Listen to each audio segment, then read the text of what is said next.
The very front of your code book contains the coding conventions, which are right here. Those coding conventions tell you how to use your ICD-10-CM codebook.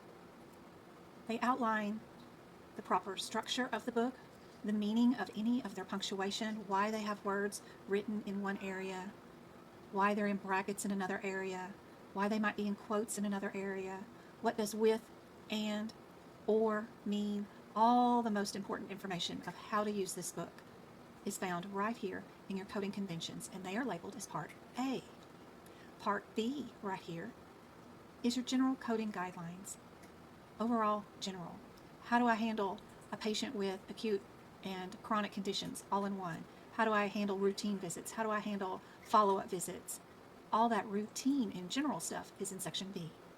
Section C is your guideline-specific guidelines. How do I handle diabetic patients? How do I handle cancer patients? That's all in C.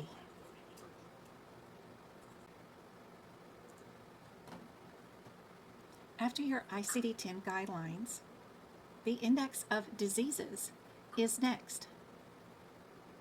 This is which is also referred to as your alphabetical index. This is where you will start to locate any ICD-10 code you're looking for, like a disease, cardiovascular disease, impending heart attacks, anything disease related you will look in your alphabetical index for. The next index is your table of neoplasms. This is where you will go for all of your neoplasms, and they're just sorted by body parts. The very first is abdomen, and then you just need to go find your body part that the neoplasm affected. Then, if it's primary cancer, you pick the first column. If it's secondary and metastatic, you'll pick your second column, and so forth. The next section is your table of drugs and chemicals. Very much like the neoplasms, you will just look for your drug in alphabetical order. Handy dandy. The next tabular list is your index for external causes and injuries. There is a guideline that you'll find in your general coding guidelines that will let you know that there are 5 components to this, and if you have all 5 of them in your office note, they do give you a particular order in which you will code them in, and I like to write that at the top of my heading, but it's real handy dandy. This is where you will find and document the place of an accident, the status of your patient, all kinds of stuff. Really helpful when dealing with accidents, injuries. The last is our tabular list. It follows your external causes of injuries. The tabular list, which it says tabular list right there, is the section containing the actual numerical ICD-10-CM codes and their descriptions. You will find the code that you want to look for utilizing these indexes, either your external causes, your alphabetical index, your drug or chemicals table, or your neoplasms indexes, and then that will refer you to the code in your tabular list, and this is where you will find the code and its description.